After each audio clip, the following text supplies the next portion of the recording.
Hey guys, tonight we journey back to the early days of American settlement, when survival was not a matter of comfort or ambition, but a daily negotiation with hunger, disease, cold, and uncertainty. Before cities, roads, and railroads stitched the land together, before the idea of America felt stable or even remotely predictable, there were scattered settlements along a vast and unfamiliar coastline. To the people arriving from Europe in the 1600s and early 1700s, this land was both opportunity and threat. It promised wealth, land, and a new beginning, but it delivered none of those things easily. What it offered first was resistance. The ocean crossing itself was only the beginning of suffering. Months spent in cramped ships left many passengers weak before they even saw land. Fresh water spoiled quickly. Food turned moldy or infested.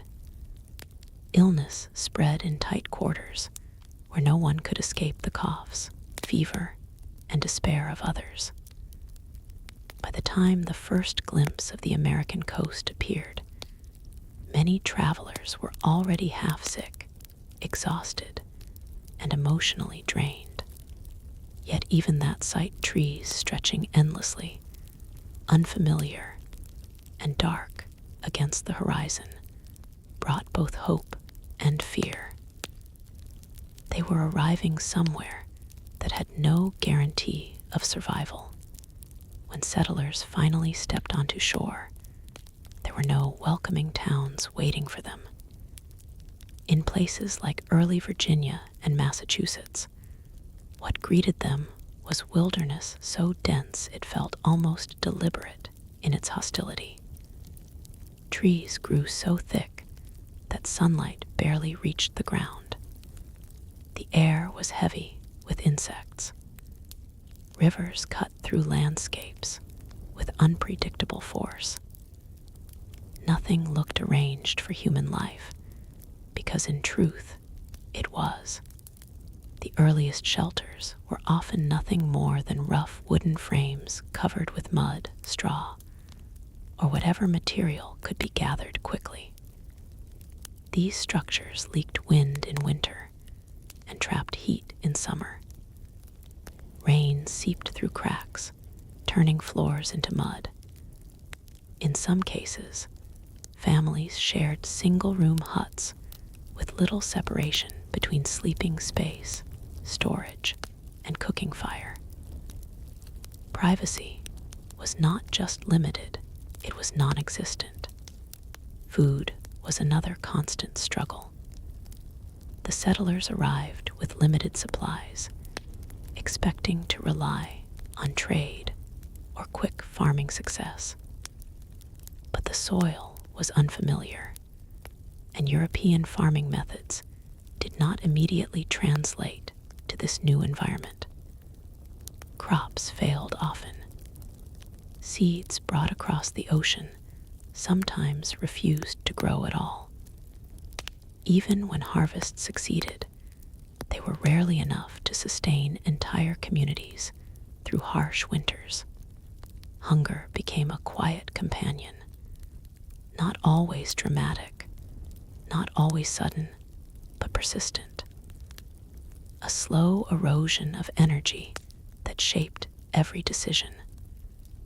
People ate what they could find, not what they preferred. Corn became a survival crop in many regions, but even that required learning new techniques from indigenous communities who already understood the land far better than the newcomers. Relations with indigenous peoples varied by region and time, but one truth remained consistent. They were not passive observers of settlement. They were established societies with deep knowledge of the environment, trade networks, and survival strategies. Some interactions involved cooperation and exchange, particularly in learning how to cultivate local crops or survive harsh winters. Other encounters were marked by tension, misunderstanding, and conflict that would shape the future of the continent in devastating ways. But for the settlers themselves, even moments of cooperation did not erase the underlying fragility of their existence. Disease often spread faster than knowledge. Smallpox, influenza, and other illnesses moved through settlements with terrifying efficiency. Without immunity or effective treatment, entire households could be wiped out in a matter of weeks. Graves multiplied near early villages, often unmarked or hastily prepared, because there was simply no strength or time for ceremony. Winter was especially brutal. In the northern colonies, cold seasons arrived not as a change in weather, but as a test of endurance. Firewood had to be gathered constantly, yet forests were not always close enough or safe enough to harvest easily. Clothing was insufficient. Many settlers brought garments suited for European climates, not the harsher extremes of North America. Frostbite and hypothermia were common realities, not rare tragedies. Inside cramped homes, families huddled together for warmth. Smoke from indoor fires often filled the air because ventilation was poor, causing irritated lungs and constant coughing. Children cried less as winter deepened, not because conditions improved, but because exhaustion replaced energy. Sleep became a refuge, even when it offered little comfort. And yet, despite all of this, settlements did not disappear. They persisted, not because life became easier, but because people adapted in small, incremental ways. They learned which crops survived better in specific soils. They built stronger structures using local timber techniques. They began to understand seasonal rhythms that had nothing to do with Europe and everything to do with this new, unfamiliar world. Still, adaptation did not mean relief. Every improvement came with new challenges. Clearing land for farming required exhausting labor. Trees had to be cut by hand, roots dug out, stones removed. Entire forests were slowly turned into fields, but each acre demanded weeks or months of work. Even then, success was never guaranteed. What makes this period so striking is not a single catastrophe, but the accumulation of small hardships. There was no one moment that defined misery. Instead, it was the repetition of discomfort, the damp clothing that never fully dried, the hunger that never fully disappeared, the uncertainty that never fully left. Even time itself felt different in these early settlements. Days were structured around survival tasks, fetching water, repairing shelter, tending crops, defending livestock from wild animals. There was little room for rest, and even less for leisure. Stories were told at night, not for entertainment alone, but as a way to preserve a sense of identity in a place that constantly threatened to erase it. Children grew up quickly in this environment, not emotionally, but practically. They learned to carry water, gather wood, and assist with farming far earlier than their European counterparts. Childhood, as a protected phase of life, existed only in fragments. And still, beneath all of this hardship, there remained a quiet, stubborn belief that things might improve, that the next harvest would be better, that the next winter would be easier, that the land, once fully understood, would finally yield the stability they had crossed an ocean to find. But in these earliest years, that belief was fragile. It survived not because it was proven, but because without it, survival itself would have felt impossible. This is where our story begins, not with progress, not with triumph, but with endurance in its rawest form, where every breath taken in a new world was already part of a struggle that had no clear ending yet. And as the settlements slowly expanded along the coast, unaware of how much larger and more complex their future would become, the true weight of life in this new land was only just beginning to reveal itself. The first years of survival slowly gave way to something slightly more structured, but stable would still be too generous a word.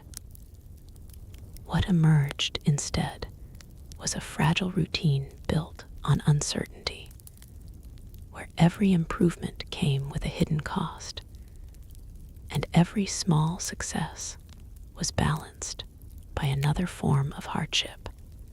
As more families arrived from Europe, settlements along the Atlantic coast began to expand. Villages that once contained only a handful of wooden huts gradually turned into clusters of crowded homes, storage sheds, and rough pathways carved through the wilderness. Yet this growth did not immediately translate into comfort. In fact, it often made daily life more complicated. More people meant more mouths to feed, more pressure on already struggling farmland, and more competition for limited resources. Food shortages remained a constant concern.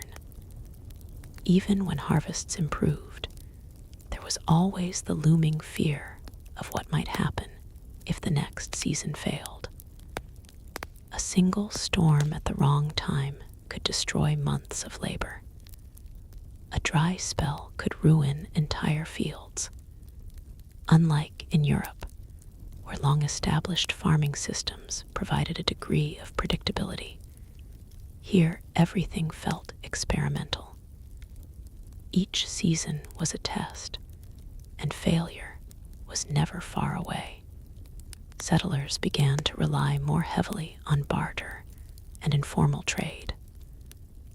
Money existed in theory, but in practice, it had little meaning in many early communities. A sack of grain could be more valuable than coins. A repaired tool could be worth more than gold if it meant the difference between survival and starvation. This practical economy shaped relationships between people in ways that were often tense. Trust became as important as material goods, because in a world of scarcity, dishonesty could be fatal. Work was relentless. From dawn until dusk, settlers labored in fields, repaired homes, or prepared for the coming winter. There was no real separation between work and life. Everything was survival. Even moments of rest carried anxiety, because resting too long could mean falling behind on essential tasks. Children, as they grew older, were absorbed into this cycle without question. Childhood was not a protected space here. It was simply another stage of labor preparation. Yet, despite the constant exhaustion, small improvements began to appear. Some settlers learned to adapt more effectively to the land's conditions. They discovered which crops thrived in different regions, how to rotate planting to preserve soil, and how to store food more efficiently for winter. These were not dramatic breakthroughs, but gradual adjustments that slowly reduced the risk of total collapse. Still, nature remained unpredictable. Wildlife often threatened livestock, forcing settlers to build fences and keep constant watch. Wolves, bears, and other animals were not just distant dangers, but real and present risks that could undo weeks of careful planning in a single night. Even smaller creatures, rats, and insects, could devastate stored food supplies if not carefully controlled. Disease, however, remained one of the most feared and least understood threats. Without modern medicine, even minor infections could become deadly. A simple cut could turn dangerous. A fever could spread through entire households. In some settlements, waves of illness would arrive suddenly, weakening families and leaving farms unattended, which in turn caused further food shortages. It was a cycle that repeated itself in different forms across colonies. Religious life became deeply intertwined with survival. Many settlers interpreted hardship through spiritual meaning, believing their struggles were tests of faith or divine judgment. Churches and meeting houses, even when simple and poorly constructed, became central to community life. They were not only places of worship, but also spaces where news was shared, decisions were made, and collective anxiety was expressed. But faith alone could not fill empty stomachs or repair broken roofs. And so, practical leadership began to emerge. Certain individuals within settlements gained influence, not through wealth or status, but through competence. Those who understood farming, building, or organizing labor became essential figures. In a world where survival depended on coordination, leadership was earned through usefulness rather than inherited privilege. Tensions also began to rise between different settlements. As colonies expanded, boundaries became less clear. Land that one group considered available might already be used by another. Disputes over territory, resources, and trade routes became increasingly common. These conflicts were not always large-scale wars, but they created a constant undercurrent of distrust. At the same time, communication between distant settlements remained slow and unreliable. Messages traveled by foot, horseback, or ship, often taking weeks or months to arrive. By the time news reached its destination, the situation it described might already have changed entirely. This delay created confusion, misinformation, and sometimes dangerous decisions based on outdated reports. Inside the settlements themselves, social life was shaped by necessity. People depended heavily on one another, which meant that community bonds were strong, but also fragile. A single disagreement could escalate quickly when everyone relied on shared resources. At the same time, cooperation was unavoidable. No household could survive entirely alone. This forced a delicate balance between independence and interdependence. As seasons passed, settlers began to develop a deeper understanding of the land, but that understanding never fully translated into control. The environment always retained the upper hand. Storms still destroyed crops. Winters still arrived with unforgiving strength. Summers still brought heat, insects, and disease. The illusion of mastery was constantly broken by reality. And yet, the population continued to grow. New arrivals kept coming, driven by stories of opportunity, religious freedom, or escape from hardship in Europe. But what awaited them was not a land of easy prosperity. Instead, they entered the same cycle their predecessors had endured: struggle, adaptation, exhaustion, and slow adjustment. Each new wave of settlers repeated the same pattern of hope meeting reality. They arrived with expectations shaped by distant rumors, only to find that survival demanded far more than they had prepared for. And still, they stayed, because returning was often impossible, and moving forward, however difficult, felt like the only option. By this point in the early colonial period, a subtle shift had taken place. The settlements were no longer isolated experiments. They were becoming permanent communities, even if permanence itself felt uncertain. Roads were being widened. Trade routes were forming. Local governance structures were beginning to take shape. But beneath this slow development, the original hardship had not disappeared. It had simply changed form. Instead of sudden collapse, there was now constant pressure. Instead of immediate crisis, there was ongoing strain. Life in early America was not defined by one catastrophe, but by endurance stretched over years. A quiet, exhausting persistence that shaped every decision, every relationship, and every hope for the future.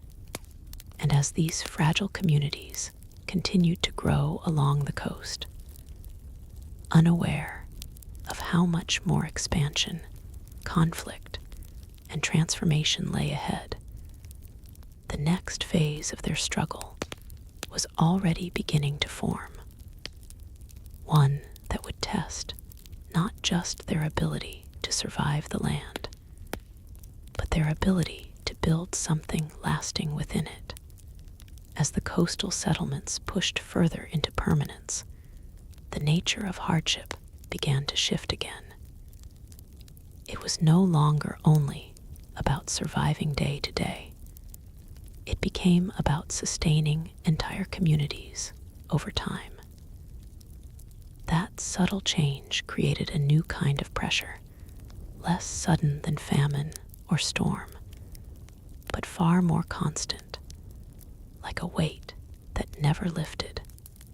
Land, once thought to be endlessly available, started to feel limited. The easiest coastal areas had already been claimed.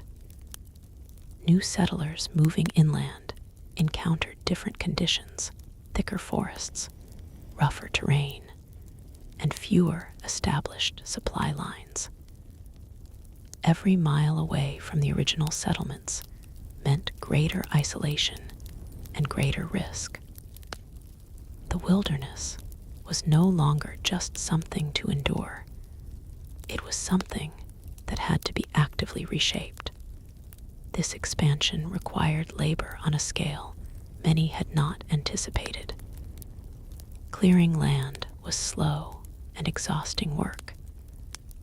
Trees had to be felled with axes, roots burned or dug out by hand, and stones removed from soil that had never been cultivated before.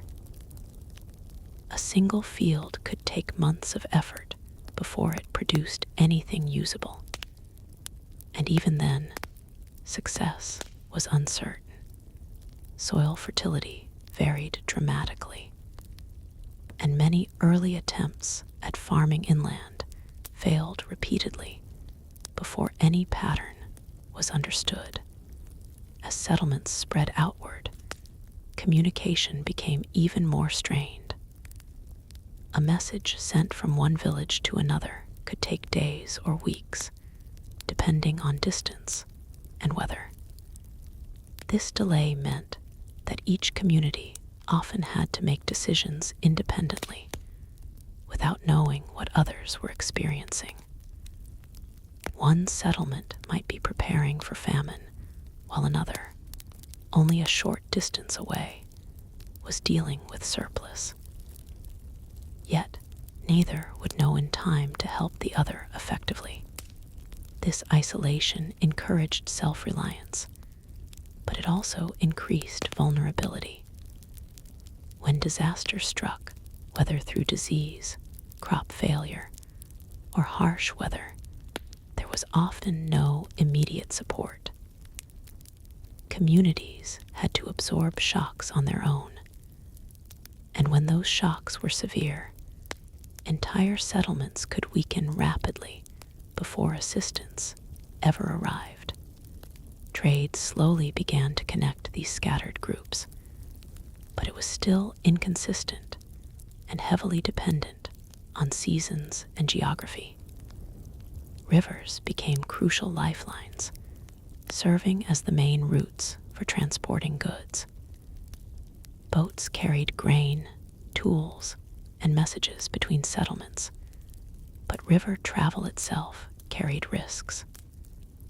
Currents were unpredictable, weather could change quickly, and navigation required local knowledge that newcomers often lacked. Alongside these physical challenges, social structures began to evolve in more complex ways. As populations grew, informal leadership systems started to formalize. Local councils, town meetings, and appointed officials began to appear in different forms depending on the colony. These structures were not yet uniform or stable, but they represented an early attempt to organize collective survival into something more systematic. However, authority in these early communities was rarely absolute.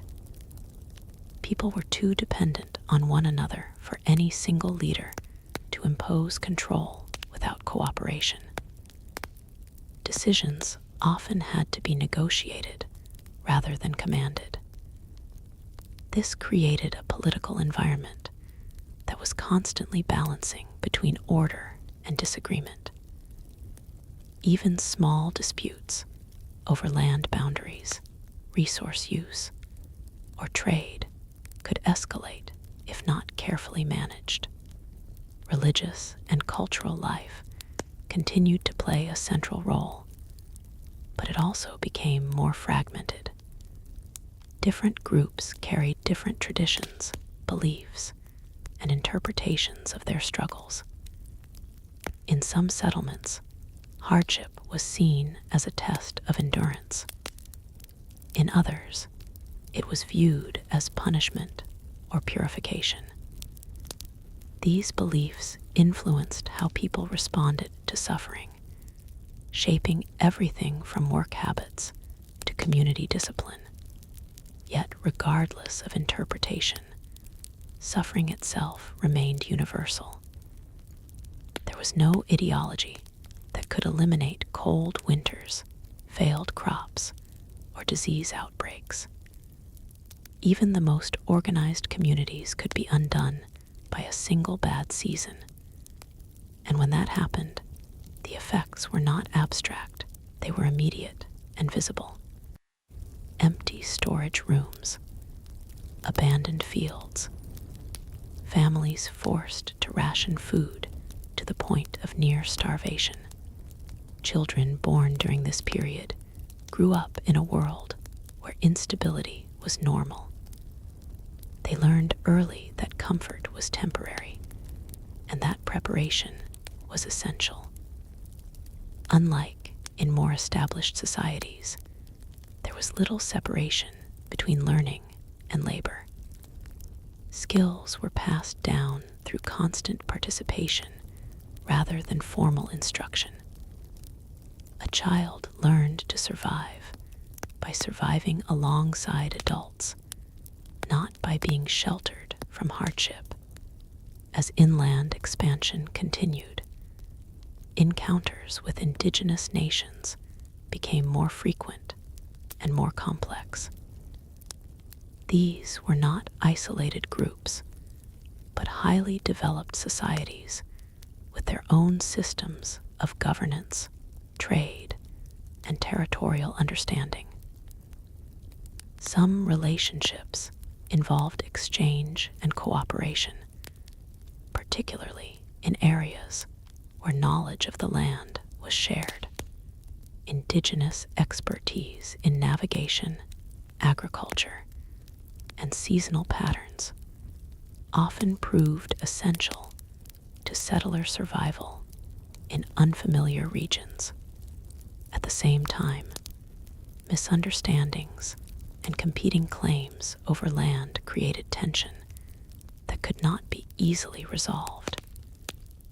Different conceptions of land ownership and usage led to disputes that were not always negotiable within either cultural framework. What one group viewed as shared territory, another viewed as established homeland. These conflicting perspectives added another layer of instability to an already fragile environment. Disease continued to spread unpredictably, sometimes moving faster than settlement itself.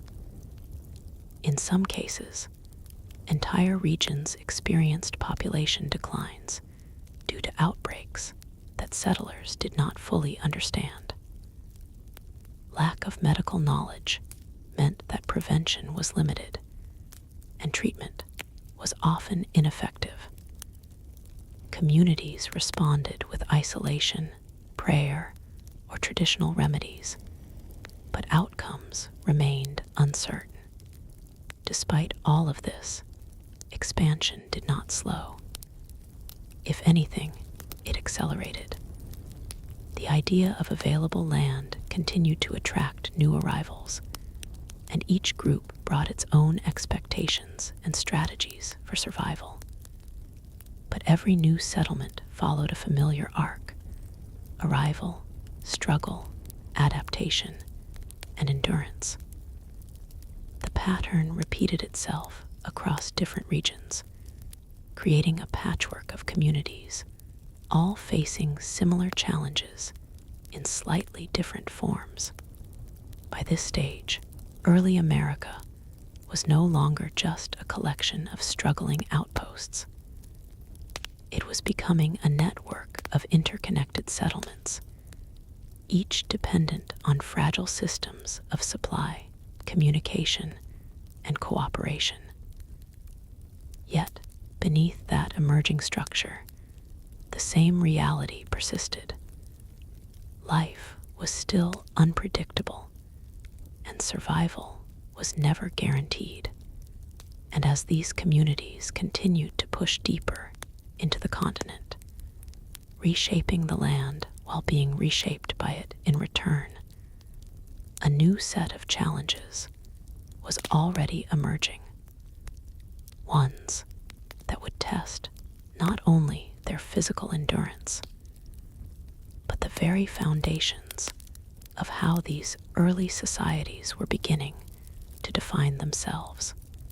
By the time settlements had pushed deeper inland and along the major rivers, The early colonial world had begun to resemble something more structured on the surface. But beneath that appearance, it was still held together by fragile threads of necessity.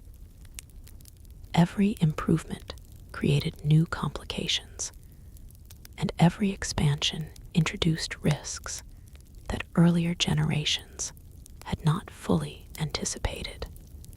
One of the most persistent problems was the growing distance between communities. What had once been small clusters of coastal settlements was now a scattered web of towns separated by forests, hills, rivers, and often complete stretches of wilderness. These distances were not just geographical, they were also social and economic. Each settlement began to develop slightly different routines, priorities, and even identities based on local conditions. In some regions, farming became more stable due to fertile soil and favorable weather. In others, survival remained precarious, with settlers relying heavily on hunting, fishing, or trade to supplement unreliable harvests. This uneven development meant that no single model of colonial life existed. Instead, there were multiple versions of hardship, each shaped by environment and circumstance. Transportation remained one of the greatest limitations. Roads, where they existed, were often nothing more than widened paths carved through dense forest. In wet seasons, these routes turned into mud, making travel slow and sometimes impossible. Wagons could become stuck for days. Horses suffered injuries on uneven ground. Entire supply deliveries could fail because a single storm had washed out a crossing. Rivers provided better routes, but even they were unpredictable. Seasonal flooding could reshape banks and alter navigation paths. Ice in winter blocked movement entirely in northern regions. Travel schedules were dictated not by human planning, but by the rhythms of nature. This forced settlers to think in long cycles, preparing months in advance for events they could not control. Inside the settlements, food production slowly improved, but it remained vulnerable. A successful harvest could be followed by disaster the next year. Soil exhaustion became a growing concern in heavily farmed areas. Without modern agricultural knowledge, early farmers often planted the same crops repeatedly, gradually reducing the land's productivity. Over time, this led some communities to expand further outward in search of fresh soil, repeating the cycle of clearing and cultivation. Livestock brought both relief and new difficulties. Animals provided milk, meat, and labor, but they also required feed, shelter, and protection. Wolves and other predators remained a constant threat, especially in frontier regions. Night watch routines became common in some areas, where settlers took turns guarding animals to prevent losses that could destroy a household's stability overnight. Economic life was still inconsistent. While formal currency systems slowly developed, many transactions continued to rely on goods and services rather than money. This barter-based system created flexibility, but also uncertainty. Value was often subjective, depending on immediate need rather than fixed standards. A tool, a barrel of flour, or a length of fabric could shift in worth depending on the season or circumstance. As communities grew, so did the complexity of governance. Local assemblies and councils became more common, especially in New England settlements. These bodies were responsible for managing shared resources, resolving disputes, and organizing collective labor for tasks like road building or defense. However, participation was not always equal. Property ownership, social status, and gender often influenced who could speak or make decisions. Despite these limitations, these early forms of governance represented an important shift. Survival was no longer just individual or household-based. It was becoming communal and structured. But that structure was still fragile. Disagreements over land use, taxation, and resource distribution frequently created tension within towns. In some cases, disputes led to divisions that split communities entirely, forcing groups to establish new settlements elsewhere. Defense also became an increasing concern. As settlements expanded, they occasionally found themselves in conflict with neighboring groups over land and resources. These conflicts varied widely in scale and intensity, but even small confrontations could have lasting consequences. Fortified buildings, militia training, and watch systems became part of everyday life in many regions. Security was no longer an abstract concern. It was built into the rhythm of settlement existence. At the same time, relationships with indigenous nations continued to shape colonial life in profound ways. Trade, negotiation, and conflict all coexisted in different regions and periods. Indigenous communities had deep and long-standing connections to the land, and their responses to colonial expansion varied depending on local conditions and historical context. These interactions were complex and often changed over time, influenced by shifting alliances, resource pressures, and external factors beyond any single group's control. For settlers, these relationships could mean access to knowledge and survival techniques that were otherwise unavailable. But they could also become sources of conflict when competing interests collided.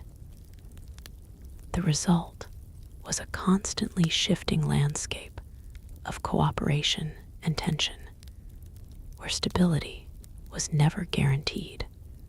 Daily life remained physically demanding. Even in more established settlements, most tasks required manual labor. Water had to be carried, firewood gathered, structures repaired, and food prepared without the conveniences that would later define modern life. Time was measured less in hours and more in tasks completed before sunset. When winter arrived, that rhythm tightened further, compressing survival into shorter, harsher days. Health continued to be a major vulnerability. Without advanced medical understanding, even minor injuries could become dangerous.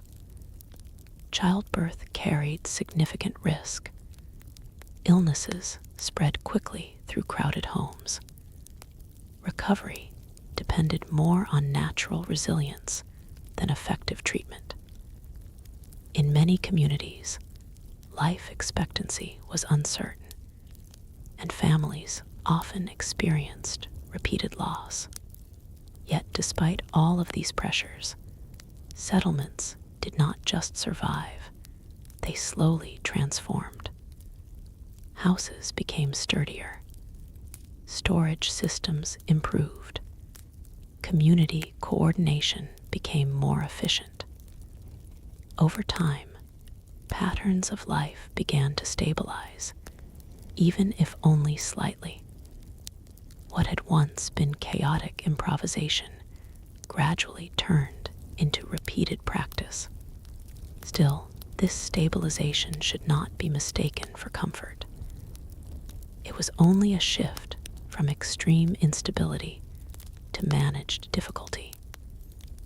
The underlying conditions remained harsh, and every improvement required continuous effort to maintain.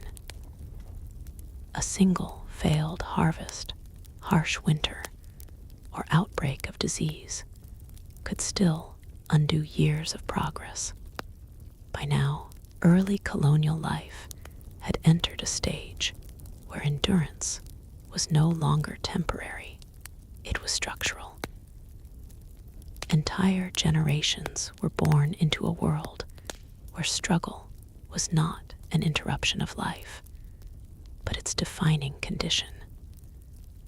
They did not compare their reality to Europe or to any imagined ideal.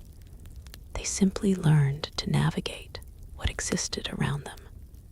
And as these settlements continued to expand outward, slowly reshaping both the land and themselves in the process, new pressures were already forming, pressures that would challenge not just survival, but the very cohesion of the growing colonial world.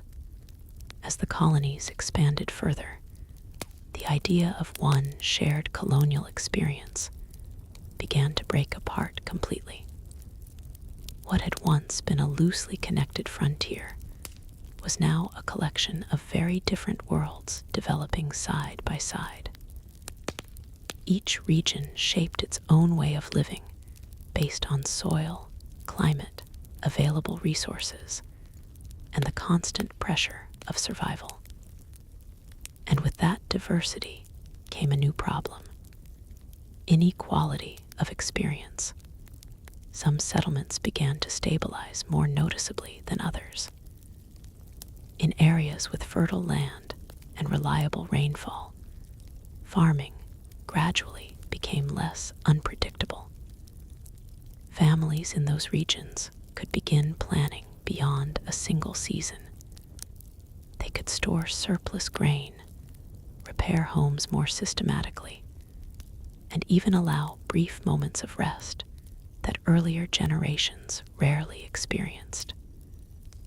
But even in these more stable areas, comfort was still fragile and conditional. Meanwhile, other regions remained locked in constant struggle. Poor soil, harsh winters, or isolation from trade routes kept certain communities in a near-permanent state of uncertainty. In those places, survival still dictated every decision. The contrast between these regions slowly widened, creating early forms of economic and social imbalance that would later shape colonial development in deeper ways.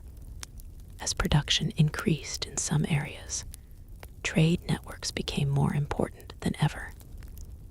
Coastal towns, river ports, and inland hubs began exchanging goods more regularly. Grain, timber, animal products, and handmade tools moved along these developing routes, but transport was still slow and vulnerable. A single broken wagon wheel, a flooded river, or an early winter storm could interrupt entire supply chains. Nothing was guaranteed to arrive on time or at all. This growing dependence on trade created both opportunity and anxiety. Communities that could produce surplus goods gained influence, while those that could not became increasingly dependent on external support. This imbalance was not yet formalized, but it was becoming visible in everyday life. Some settlements began to feel essential to the survival of others, while some remained perpetually on the edge of scarcity. Inside towns, labor became slightly more specialized over time. While most people still farmed or performed manual work, certain individuals began focusing on specific skills. Blacksmithing, carpentry, milling, and small-scale trade became more defined roles. This shift did not eliminate hardship, but it did introduce a small level of efficiency that slowly improved living conditions in select areas. However, specialization also meant dependency. A failed blacksmith or a sick miller could disrupt entire communities. In a world without redundancy or backup systems, the absence of one skilled worker could have consequences far beyond their individual household. This created a subtle but constant pressure on skilled individuals, who were often expected to serve entire towns without interruption. Governance structures also continued to evolve, but not uniformly. Some settlements developed more organized town meetings and local councils, while others remained loosely managed or heavily influenced by a small group of landowners. These differences reflected not only ideology, but also necessity. In more stable regions, people had the time and resources to debate rules. In harsher environments, immediate survival often took priority over formal structure. Disputes within communities became more common as populations grew.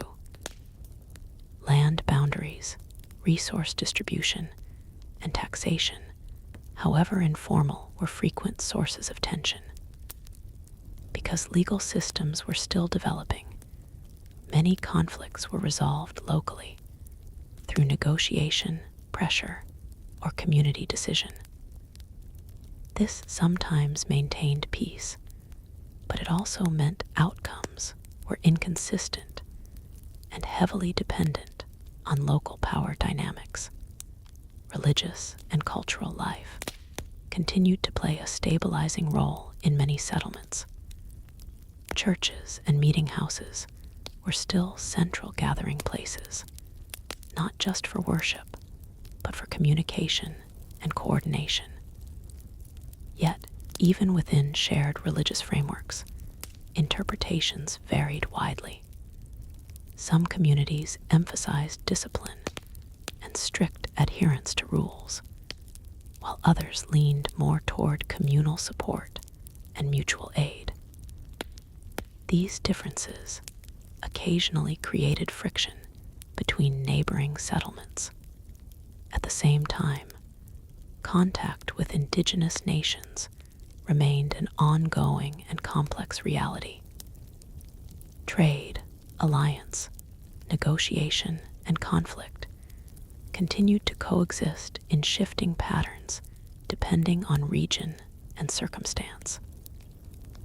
Indigenous groups were not static participants in colonial expansion. They were active decision makers, responding to changing conditions, resource pressures, and political realities. These interactions shaped both colonial survival and regional stability in ways that were deeply intertwined and constantly evolving. For settlers, indigenous knowledge of land, weather, and agriculture often remained essential, especially in newer or less fertile regions. Techniques for growing unfamiliar crops, identifying seasonal patterns, and navigating terrain were often learned through direct interaction. At the same time, competing land claims and expanding settlement boundaries created persistent tension that could not always be resolved through negotiation alone. Disease continued to remain one of the most unpredictable forces shaping colonial life. Outbreaks could appear without warning and spread rapidly through densely populated areas. Without understanding of transmission or prevention, communities often reacted with isolation, prayer, or relocation. Entire towns could weaken significantly in short periods, forcing survivors to rebuild under even harsher conditions. Despite these ongoing challenges, the colonial world continued to grow outward. New settlements formed further inland, along rivers, and near resource-rich regions. Each new community repeated the same pattern seen before: arrival, uncertainty, labor-intensive construction, and gradual adaptation. But no matter how many times the cycle repeated, it never became easy. Life expectancy remained uncertain, and childhood continued to be shaped by labor rather than protection. Education, where it existed, was often practical and informal, focused on reading, writing, religious instruction, and basic survival skills. There was little separation between learning and contributing. Children were part of the workforce long before adulthood in any modern sense. Even as conditions slowly improved in some regions, the overall reality of colonial life remained defined by effort. There was no point at which hardship disappeared, only moments where it became slightly more manageable. Every improvement required maintenance. Every gain required continued labor. Nothing stayed stable on its own, and as these colonies continued expanding into a vast and increasingly complex network of settlements, new pressures were beginning to emerge beneath the surface. Pressures related to identity, governance, resources, and long-term survival. The fragile balance that had carried them this far was beginning to strain in ways that would soon reshape the entire colonial experience once again. By this stage of colonial expansion, something subtle but important had begun to change in how people thought about their world. Early settlers had arrived with a mindset focused almost entirely on survival, getting through the next winter, securing the next harvest, enduring the next illness. But now, after decades of settlement, a new layer of thinking was slowly emerging. The idea that this life, however difficult, was not temporary anymore. It was becoming permanent. That realization carried its own pressure. Permanence meant responsibility. It meant building systems that would last beyond a single generation. And in a world still shaped by uncertainty, that was an overwhelming task. One of the clearest signs of this shift was the growing importance of infrastructure. Roads, bridges, and storage facilities were no longer seen as optional improvements. They were becoming essential lifelines. But building them was still extremely difficult. Without advanced engineering tools, everything depended on manual labor and local knowledge. A simple bridge across a river could take months of coordinated effort, and even then, it might fail under seasonal flooding or ice. As more settlements connected through rough road networks and waterways, the movement of goods and people increased, but so did vulnerability. A disruption in one region could ripple outward, affecting multiple communities at once. A failed harvest in one inland settlement might mean shortages in another. A blocked river route could delay essential supplies across an entire region. Everything was becoming interconnected, but without the stability that true interconnection requires. Economic differences between regions also became more pronounced. Some towns began accumulating surplus goods, which allowed them to trade from a position of strength. Others remained dependent on imports just to maintain basic survival. These differences were not yet formalized into rigid systems, but they were shaping relationships between communities in noticeable ways. In more developed areas, small markets began to appear. These were not large urban centers, but simple gathering places where farmers, craftsmen, and traders exchanged goods.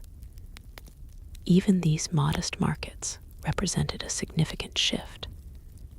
For the first time, some aspects of colonial life were moving beyond pure survival and into early forms of economic structure. But again, this progress was uneven and fragile. Labor demands remained extremely high across all regions.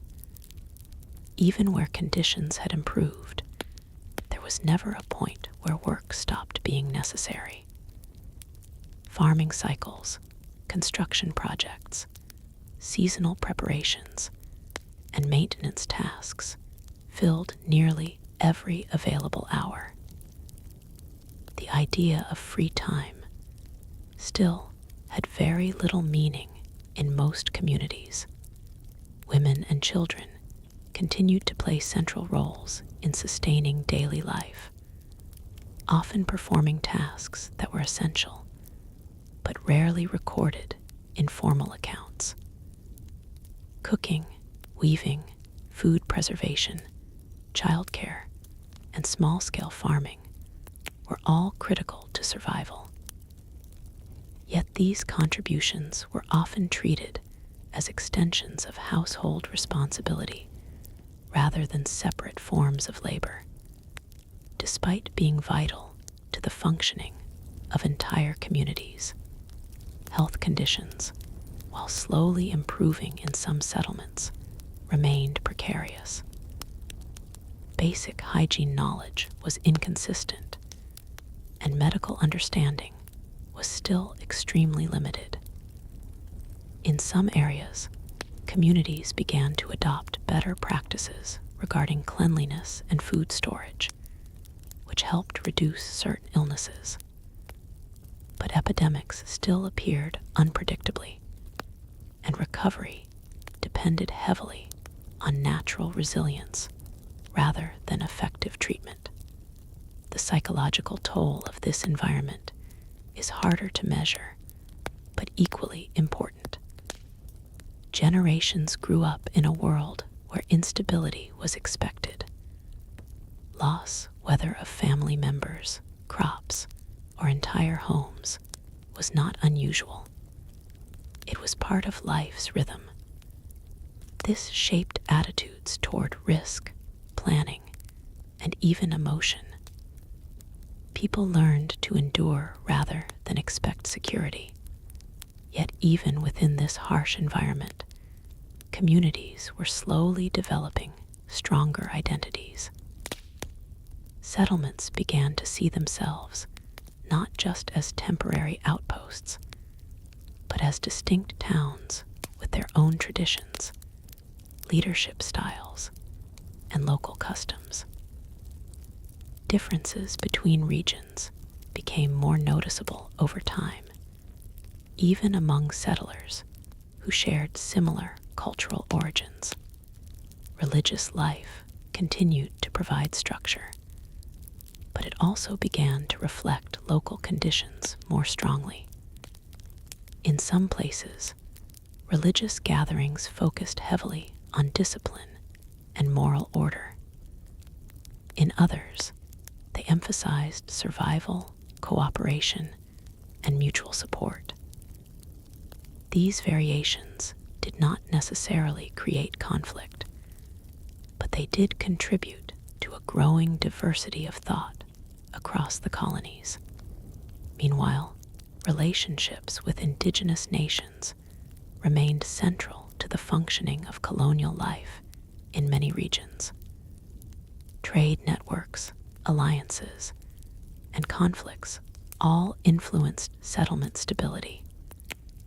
Indigenous groups continued to adapt to changing circumstances, responding strategically to shifting colonial expansion. These interactions were not static or one-directional.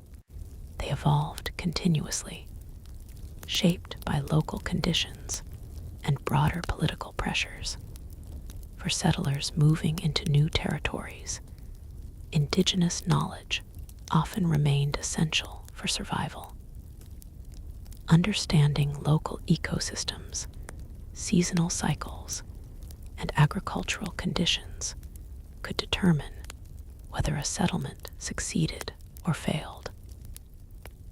At the same time, competing land claims and expanding settlement boundaries continued to generate tension in many areas, contributing to a complex and often unstable regional dynamic. As time passed, the original idea of the colonies as fragile experiments in a distant land became less accurate. They were no longer experiments. They were functioning, struggling societies with their own internal logic, conflicts, and systems of survival.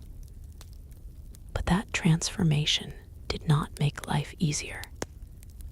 In many ways, it made it more complicated, because now failure was not just personal or local, it had wider consequences. A failing settlement could affect trade routes, neighboring towns, and regional stability. A successful one could shift economic balance and attract more migration, increasing pressure elsewhere. Everything was becoming interconnected in ways that no one fully controlled. And as these colonial societies continued to expand, adapt, and redefine themselves across a vast and challenging landscape, they were slowly approaching a new phase, one where survival alone would no longer be enough, and where questions of governance, identity, and long-term stability would begin to take center stage in ways that would reshape everything that had come before. At this point in the colonial timeline, the weight of accumulated experience had begun to reshape expectations entirely. Early settlers once measured success by simple survival, making it through a winter, completing a harvest, avoiding disease. But now, with settlements more established and interconnected, survival alone no longer felt like a sufficient goal. The question had quietly shifted from "can we live here?" to "how do we continue living here without falling apart?" That shift introduced a new kind of strain less visible than hunger or cold, but far more structural. Communities were no longer just reacting to immediate threats. They were trying to maintain systems that had no precedent in this environment. Everything from trade to governance to land management had to be refined through trial and error, and every mistake carried consequences that rippled outward. One of the most pressing issues was consistency. Different settlements had developed different rules, customs, and expectations over time. What was acceptable in one town might be disputed in another. This lack of uniformity created friction, especially in trade and legal disputes.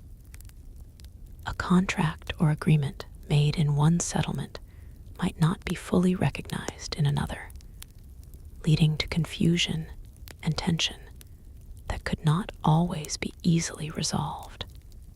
As a result, informal standards began to emerge.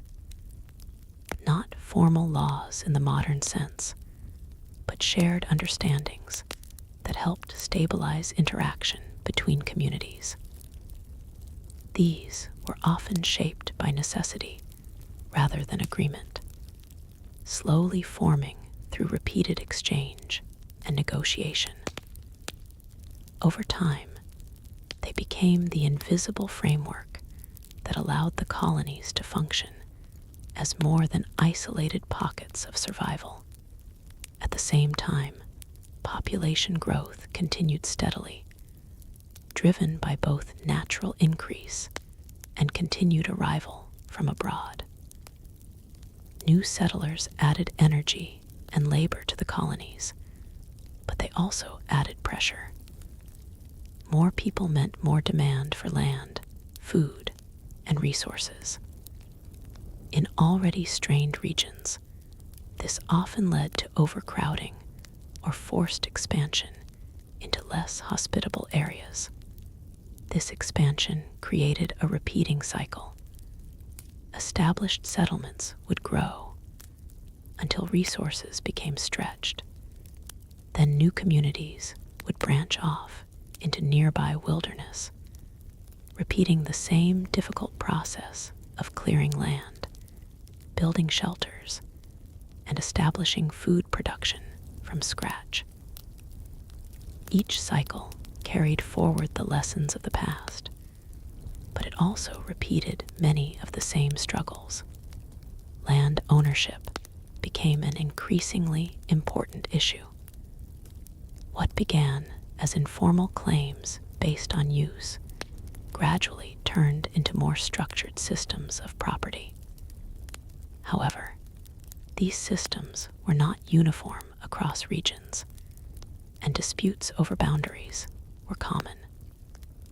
Without clear surveying tools or consistent legal frameworks, disagreements could persist for years, sometimes escalating into larger conflicts between neighboring communities.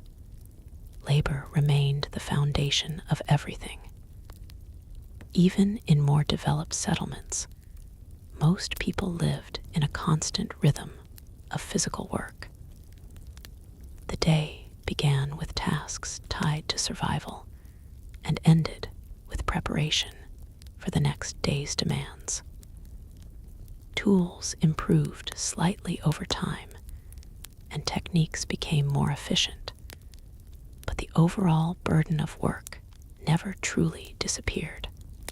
Education slowly began to take a more recognizable form in some areas. Reading and writing were still not universal, but they became increasingly valued for communication, record-keeping, and religious instruction. In certain towns, informal schooling or apprenticeships started to appear, though access remained uneven and heavily influenced by family circumstances and local priorities. Despite these developments, life expectancy and health remained uncertain.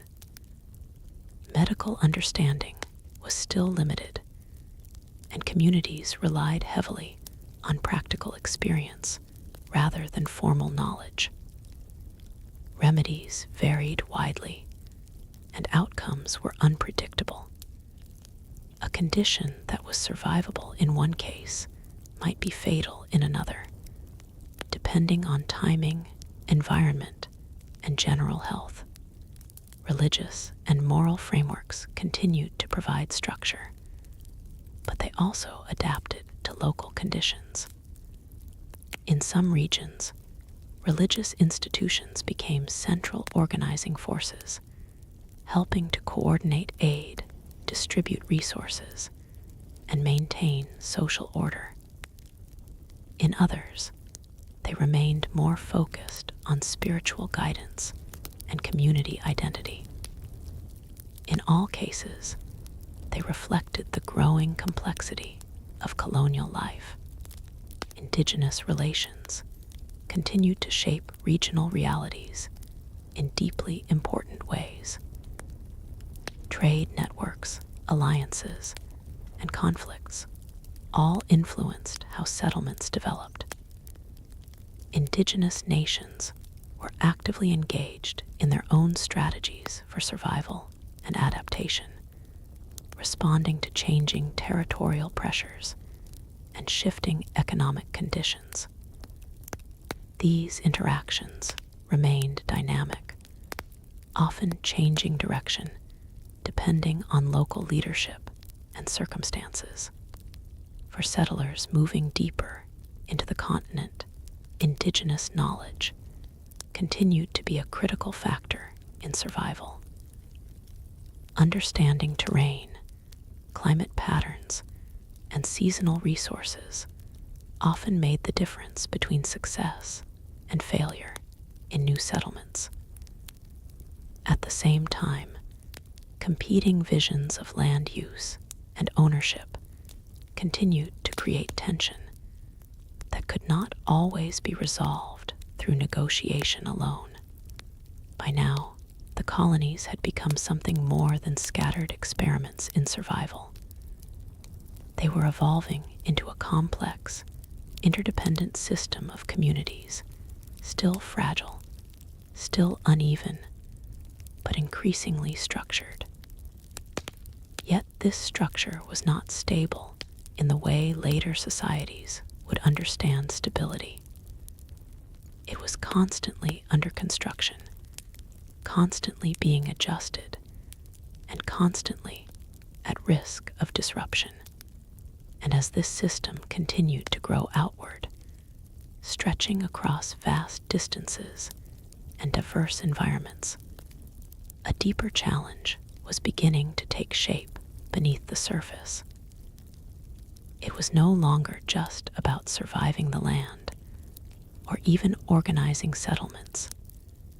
It was about maintaining cohesion across a world that was slowly becoming too large, too diverse, and too interconnected to manage through the old ways of thinking. As the colonial network continued expanding, that underlying tension, cohesion versus distance, began to define nearly every aspect of life. What once felt like a collection of separate struggles was slowly turning into a single, stretched system under pressure. The colonies were no longer just adapting to the land. They were trying to hold themselves together across it. Distance was now more than a physical challenge. It had become a governing force in its own right. Messages still took days or weeks to travel. Decisions made in one region often arrived too late to be useful in another. This delay created a constant gap between intention and reality, where leadership, trade, and coordination all struggled to stay aligned with actual conditions on the ground. As a result, local autonomy increased almost by necessity. Towns and settlements were forced to make more decisions independently, simply because waiting for outside instruction was impractical. This autonomy gave communities a sense of control, but it also deepened inconsistency across regions. Rules, expectations, and practices continued to diverge, even among places that shared similar origins. Trade routes, while expanding, became increasingly sensitive systems. They depended on fragile chains of trust, weather conditions, and physical endurance. A single breakdown anywhere along the route could disrupt multiple settlements at once. Merchants and carriers began to play an essential role in maintaining this flow, but their work was unpredictable and often dangerous. Travel through unsettled territory carried risks not just from nature, but from exhaustion, scarcity, and occasional conflict. At the same time, some regions began to develop modest centers of accumulation towns where goods, people, and information gathered more frequently than elsewhere. These were not yet cities in the modern sense, but they represented an important shift. For the first time, certain locations began to function as hubs rather than just settlements. This concentration created both opportunity and imbalance, as surrounding areas increasingly relied on these central points for supplies and coordination. Within individual communities, daily life continued to revolve around labor, but the nature of that labor was slowly changing. As tools improved and techniques became more refined, some tasks became slightly less physically exhausting than before. However, this did not reduce overall workload. Instead, it often allowed communities to expand production, which in turn created new demands and responsibilities. Households still formed the basic unit of survival, but their roles were becoming more complex. Families were not only producing food and shelter for themselves, they were also contributing to broader community systems. Whether through farming surplus crops, crafting goods, or maintaining infrastructure, individual households were increasingly tied into collective survival networks. Social structures became more layered as populations increased. Differences in wealth, land access, and skill began to shape daily interactions more visibly. While early settlements had been relatively uniform in their shared hardship, later communities started to show clearer internal divisions.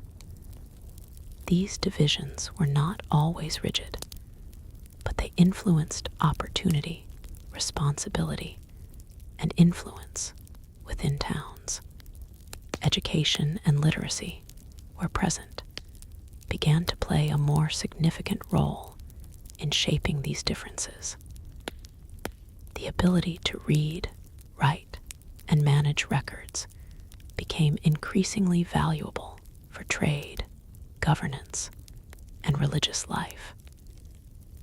Those who possessed these skills often found themselves in positions of responsibility, not necessarily by design, but because the system increasingly required it. Religious life continued to serve as both a stabilizing force and a reflection of local conditions. In many communities, religious gatherings were still central to communication and coordination, but interpretations of hardship and purpose varied widely. Some saw continued struggle as a moral test that reinforced discipline and order. Others emphasized mutual aid and collective responsibility as essential responses to shared suffering. These differences sometimes reinforced regional identities over time. Health conditions remained fragile despite gradual improvements in some areas. While communities had learned basic strategies to reduce certain risks, they still lacked effective medical systems. Illness continued to move unpredictably through populations, and recovery often depended on factors that were poorly understood. In densely populated or poorly supplied regions, outbreaks could still have devastating effects. Indigenous nations remained deeply intertwined with the evolving colonial landscape. Their societies were not static.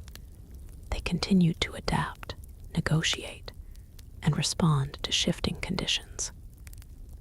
Trade relationships, territorial negotiations, and conflicts all played roles in shaping regional dynamics. In many areas, indigenous knowledge and networks remained essential for navigation, survival, and understanding the environment.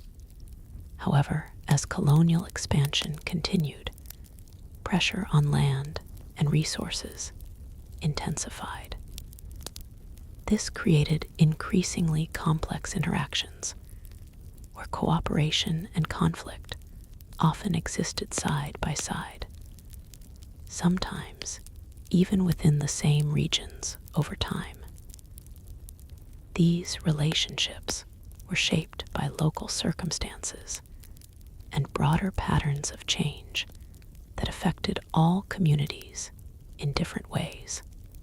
By now, the colonies were no longer simply expanding. They were transforming into something more interconnected and more complicated than anything their early settlers had imagined. But that transformation came with a cost. The more connected everything became, the more fragile the entire system felt when one part began to struggle. And as expansion continued deeper into the continent, pushing further from original coastal settlements and stretching the limits of communication, supply, and governance, a new reality was quietly taking shape. One where the greatest challenge was no longer building communities, but keeping them aligned in a world that refused to stay still. As the colonial system stretched farther inland and farther apart, a quiet but powerful shift began to define everyday life. Fragility was no longer obvious, but structural. Early hardship had been loud and immediate: starvation, freezing winters, disease outbreaks that struck suddenly.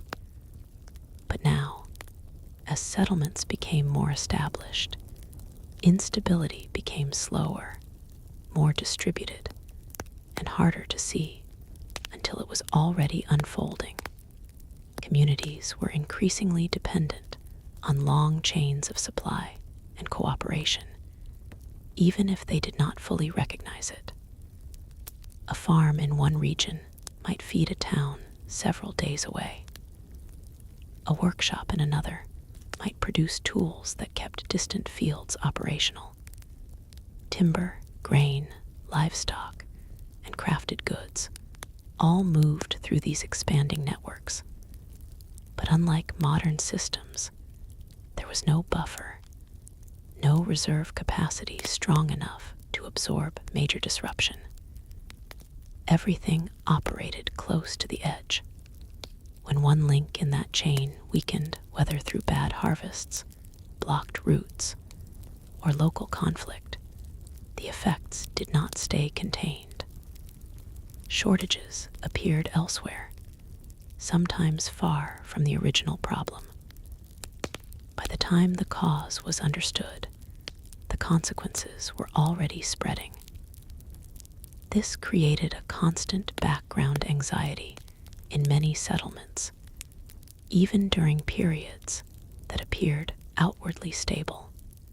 In response, communities became more cautious in how they managed resources. Storage practices improved gradually. Grain was set aside more systematically. Tools were repaired rather than replaced whenever possible. Livestock breeding became more deliberate in some regions. These were not coordinated reforms, but parallel adaptations occurring across different settlements facing similar pressures. Still, uncertainty remained the defining condition. Weather continued to override planning. A season that began with promise could end in loss. Rivers that served as vital trade routes could become impassable without warning. Even improved organization could not fully compensate for environmental unpredictability. As populations grew, internal pressures within settlements became more visible. What had once been a shared struggle against nature now included increasing negotiation among people themselves. Access to land, control over trade, and responsibility for communal labor became frequent points of tension. These disputes were often resolved locally, but not always smoothly. Outcomes could depend heavily on reputation, influence, or simple endurance rather than formal rules. In many towns, informal hierarchies became more apparent. Those who controlled essential skills or resources, such as milling grain, forging tools, or managing large farms, held greater influence over community decisions. This was not always intentional authority, but it functioned that way in practice.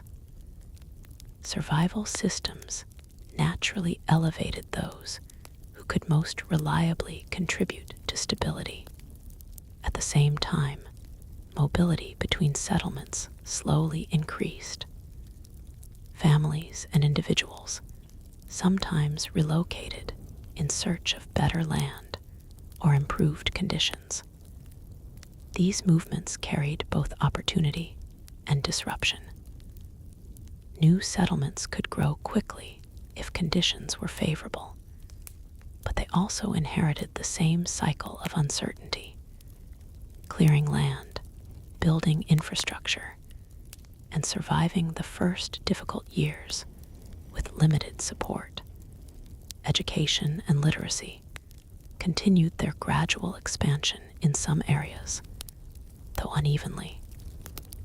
Written records became more important for tracking trade, land claims, and agreements between communities. This shift made certain roles more essential. Those who could read, write, and maintain documentation increasingly became intermediaries in economic and administrative life. Even so, most daily activity still relied on oral communication and practical experience. Religious and cultural practices remained deeply embedded in community structure, but they also reflected the changing nature of colonial life. In some regions, gatherings became more focused on maintaining order and shared discipline in the face of uncertainty. In others, they emphasized resilience, cooperation, and collective endurance. These differing emphases contributed to gradual cultural divergence across the colonies. Health conditions, while slowly improving in knowledge and response, remained unstable. Some communities began to adopt better hygiene practices or isolate illness more effectively, but these improvements were inconsistent. Without standardized medical systems, progress depended heavily on local experience. As a result, outcomes varied widely from one settlement to another, even under similar conditions. Indigenous nations continued to play a central role in shaping the colonial landscape, not as background figures, but as active participants in a changing world. Trade relationships, alliances, and conflicts all influenced regional stability. In many cases, indigenous knowledge remained critical for navigating terrain, understanding seasonal cycles, and managing resources in unfamiliar environments. These interactions were complex and constantly evolving, shaped by local realities rather than a single overarching pattern. As colonial expansion advanced, pressure on land increased, leading to more frequent overlap of territories and competing claims. This did not produce uniform outcomes. Different regions experienced cooperation, tension, or conflict in varying degrees over time. What remained consistent was that indigenous societies continued to adapt strategically to the changing environment, responding to both opportunity and threat.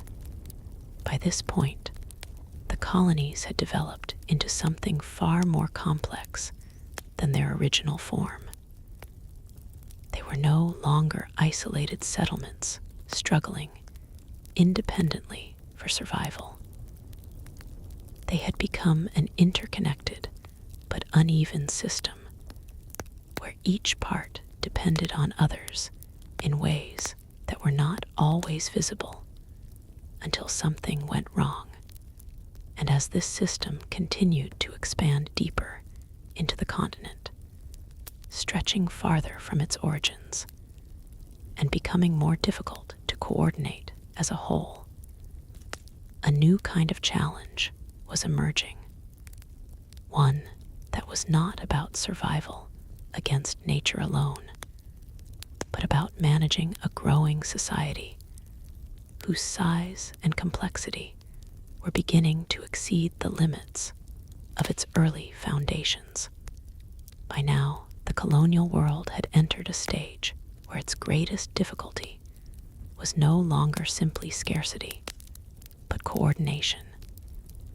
Survival was still difficult, but it was predictable in its unpredictability.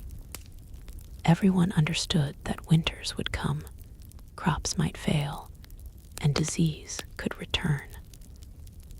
What was harder to manage was the growing complexity of human systems trying to function across vast distances with limited communication and inconsistent structure. The colonies were becoming interdependent in ways that were not fully designed, but gradually formed through necessity. A settlement producing surplus grain might rely on another region for tools. That same tool-producing region might depend on distant farms for food. Over time, this created a web of mutual reliance that no single community fully controlled. It worked, but only just. This fragile balance meant that small disruptions could have outsized effects. A delayed shipment was not just an inconvenience, it could mean shortages during winter months. A failed harvest in one area could create ripple effects across multiple regions. Even weather, entirely local in nature, could influence distant communities through trade disruption. The system had grown beyond its original simplicity, but it had not yet developed the resilience needed to fully support that growth. Communication remained one of the weakest points. Messages still traveled slowly and inconsistently. By the time information arrived, it was often outdated, forcing communities to act based on incomplete understanding. This delay created repeated cycles of misjudgment, overestimating supply, underestimating risk, or reacting too late to developing problems. Despite these limitations, efforts to improve organization continued. Local record keeping became more common, especially in towns that handled significant trade or land distribution. Written agreements, inventories, and basic administrative records helped reduce confusion, but they also introduced new dependencies.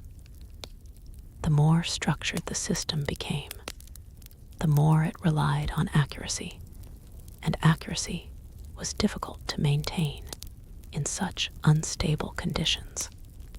Within settlements, daily life continued to evolve in subtle but important ways. Labor remained central, but time management began to shift slightly. Seasonal planning became more deliberate.